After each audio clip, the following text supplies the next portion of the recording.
You know, you wake up every day and you just take life for granted because you've been waking up all these other days, so why wouldn't you wake up today? Because it's been happening so long. But there's a day when you don't wake up, Dar. I understand that. Here's my point.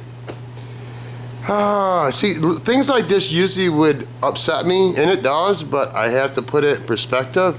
It's like this. I know this.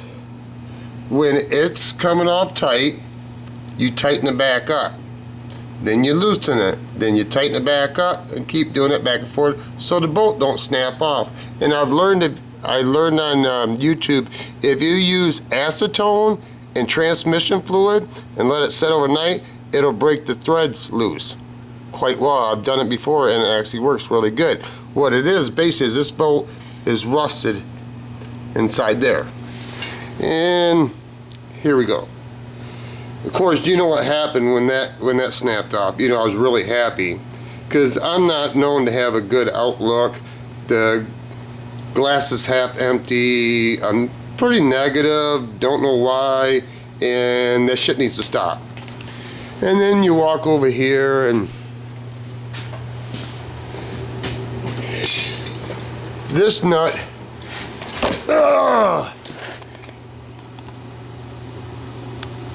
maybe if I turn the light on for you, you get a little eye view, because I know my video ain't superb. I guess it's not going to show. Maybe I can do it this. Anyway, the nut did come off.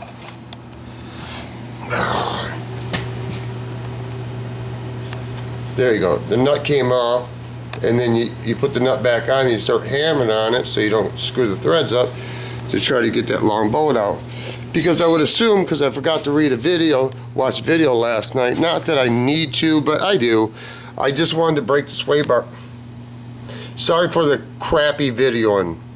I was going to break the sway bar loose and try not to break this loose. Why? I have the tools to break it loose, to just try to do things as fast as possible because I'm running out of time.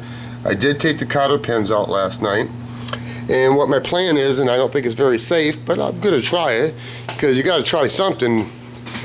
You know, I know you're supposed to put like a jack underneath here and bring it down to the floor, and then take this off and do this, that, and other thing. My back hurts, so I don't want to lay on the floor because there's pieces of rust and blah blah blah. So these coil spring strut compressors, I was going to use them to see if it would not spring apart. Yeah, she's on an angle and she's not too sweet there, but anyway, I'm going to try it.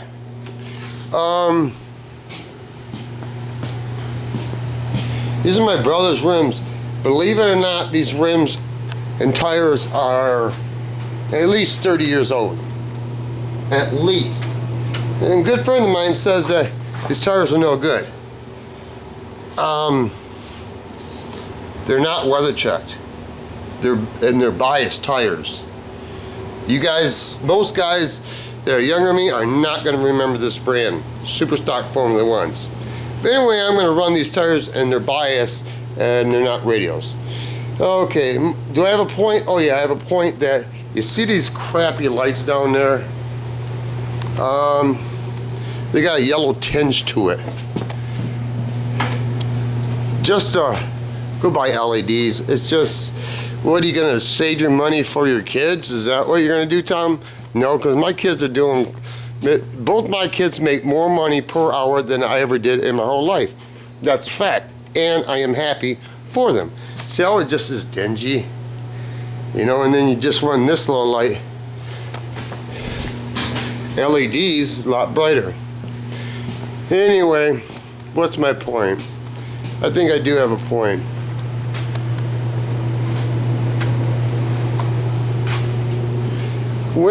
Looked at this purple Challenger. No, I did not look at this purple Challenger. I inquired about it. Talked to the, I'm gonna call him Salesman of the Year, because this is what the guy says to me. I guess he thinks I'm a wiener. Maybe I am a wiener. He says this Challenger, this purple Challenger, is a garage queen of a garage queen. Okay, it's had 4 owners. I emailed him and I said, you can't tell me that this car is a garage queen of a garage queen because you don't know the first 3 owners, because it's a dealership. And right now it's sitting outside. Not that snow and water's hurting it, but you know, whatever. But don't tell me something, don't feed me a line of bullshit, okay? And that's why I told the guy. He wants 20K for it, it's got 60,000 miles. It's got a tad more miles than what I want. It doesn't have the GPS, but it has the stick and it has the sunroof and it's purple. And it looks really good in the pictures. They took good pictures. But you know, it's 8 hours drive one way, yada yada, let's move on. He says cash doesn't mean nothing.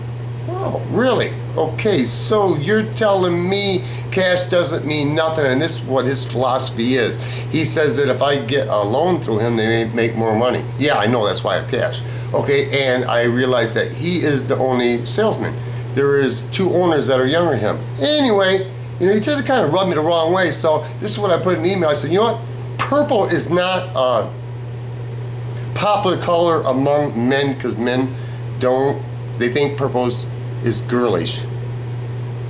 I don't think it's girlish, but a lot of guys think of that. I said, and another thing is, most men want a red car because it's resale red, or they're going through a midlife crisis, or they want black because they want to call it murder black, okay? And I said, we're in the beginning of February, there's still snow on the ground, and a Challenger is a second car. It's not an SUV, because anybody that's got some kids, they're going to be buying an SUV because they're going to get a big income tax because they got 15,000 fucking kids. Excuse my language, parental guidance, and use discretion advised. So I said, dude, don't pump sand up my ass and expect me not to shit out mud patties. That's just what I told him. And I said, you know, back to that, cash don't mean nothing. I said, yeah, cash means something. I said, this is what grinds me. Okay, this car went up for sale, and he had to pay the tax on it. And 3 more times it's been sold, and every time he has to pay tax on it. The fucking government's a crook. Everybody knows this. Okay, now they don't devalue the car, so if the plate costs $300 when it was brand new, it still costs $300. That isn't how it was in Michigan. So my point is this. I said, you know what, dude? You don't, bullshit. Cash in hand is the fucking king, okay? Because this is why it's king. You go tell your bosses that if they bought this car if they sold this car for cash, they could show at the end of the year that they lost money on this car because there's no fucking paper trail. Correct? Yes. And I said, you tell them that 18.5 out the door cash money. If that's not appealing, I bet you won't tell your bosses that, because they'll be showing you the motherfucking door. So don't tell me cash it doesn't mean shit, because that's a bullshit. You're barking up the wrong motherfucking tree. Can I get an amen? Amen. Because I never bought a car through a dealership. Because I know they're rapists, rip-off. No, excuse me. 5, 4, 3, 2, 1. Most of them are a rapist, rip-off. Fucking tell you it's a garage queen of a garage queen, which is some bullshit. Okay? Here's my point about these bolts not bothering me. Driving down the road this morning, going down the road, I don't know if the guy spilled coffee. I don't know if he's drinking. I don't know if he dropped a cigarette, or I don't know if he's texting. I don't know. We're going on a 2-lane road. One way east, one way south. I'm just rolling along, not paying attention. I only got a 7-minute ride to the shoe shack. And this Dodge veers out, coming towards me.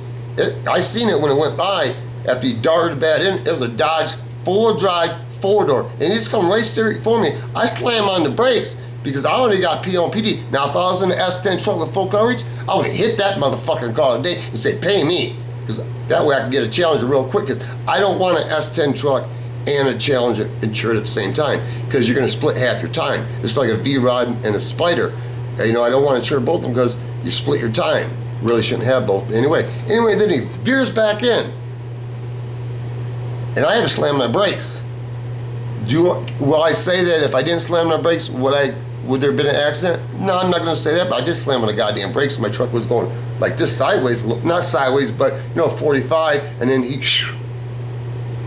missed me. I'm not saying by how many feet, but I'm thinking, wow, life is real short. Everybody knows this. My point being is, when I was thinking about this when I got here, it made me nervous. It's like, fuck, your time could be up. Your ticket could be punched at any time.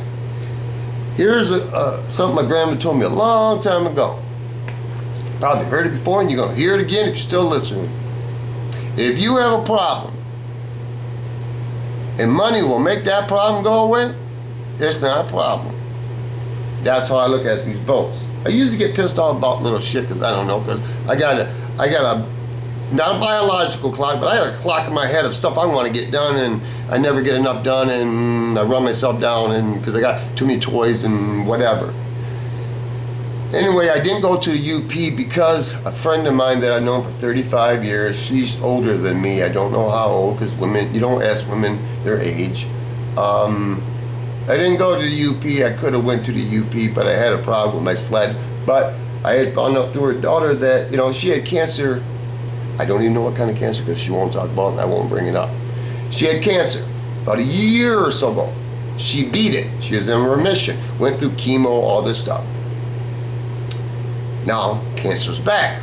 They're doing radiation, I think it's called, chemo, whatever. And my experience, what I'd seen years ago, when cancer comes back the second time in the same place, it's usually not good. Basically, it took all her hair. I understand that because she won't come to the door. I understand that. I really do. She's a sweetheart. I call her my second mom. But all her teeth fell out. So I guess that made me start thinking after what happened today about the dude pulling my lane. Maybe sometimes it ain't worth getting upset about shit. And I'm really good about getting upset about shit. So if you guys maybe could learn that lesson from me through my grandma, then you'd be better off than me. Piece of property, piece of oneself. Oh, before I forget, can't forget this, then I'll explain this.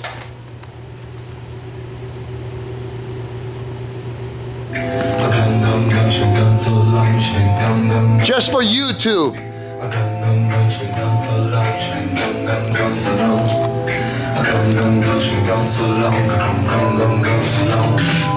Ever since she left me, I should feel all alone.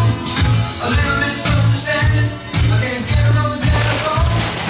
Hanging out down Main Street, living in a different world. Sitting around with the gang on the corner, talking about my girl. She was the world to me. She's gone the way across the sea. My girl is just a memory. She beats another way. Gone, she's been gone so long, she's been gone so long. Gone, she's been gone so long, she's been gone so long. Gone, she's been gone so long, she's been gone so long. The point and the reason I did that is because back in the day, I'm not complaining because it's not my platform, I don't own YouTube, but you know, I can get to say my piece once in a while. Back in the day, I made like $1,100, like my first year, or second year doing YouTube, because I used to do a lot of videos. I haven't got $1 in 2 years, which I don't really care, because my following has dropped off. Thank you guys for watching. I'd still do videos for my grandbaby, so she could watch it if she wanted to. But my point being is that my last video had music in it, and they said I was ineligible for monetization, AdSense. I understand that. That's your rules. But go back and check the video because they still got ads on it. But they say I'm disqualified because they got music in it. But you guys still are getting paid from these big corporations to put ads on my video that you say I can't put music in my video because I'm ineligible, but you still selling ads to your customers. What the fuck? What a crooked ass goddamn system. You know? I sound like my dad, you know? It's like America is a piece of something, isn't it? I'm not saying it's not the greatest land to live in, but really? Really? I loved it when Biden was getting booed. When he starts talking his bullshit lies about Social Security, something, and the Republicans were booing him. Fuck yeah! And then the Speaker of the House, I can't remember, I don't know what his name is, Pelosi, the howdy doody bitch is gone, but you got that white haired guy, I like him. He pretty much tells how it is, just how it is, and the way it is. And Biden don't like that. I'd vote for him for the fucking president than Biden and Kamala or whatever. I don't even want to know her name because I don't even see her. Because did she fall down in the ditch too? Because I don't know. Can I get an amen? And piece of Piece of pizza, piece of property, piece of pussy. And when the big dogs get all grown up, no wait, I don't know, how does it go? Rewind, zzz. When the big dogs get all done eating, you puppies like me get a piece of something, motherfucker. Back on the van, that's all I got to say. Enjoy your evening. Did you guys check out Slow SRT's cut and buffing Angels Nova? Shut your face. Man, if he ain't the, he is the bomb. That's what I'm saying, because I never cut and buff a quarter panel or any car that smooth, that shiny, that nice, and that's a fact. Man, that man rocks, dude. He rocks. And he's so humble. That man, my dog, fucking rocks. You should watch him, because he'll teach you something. Me, I just show you the after effect, because I don't know how to edit. Guess we're done here. Good job. It's quite tasty.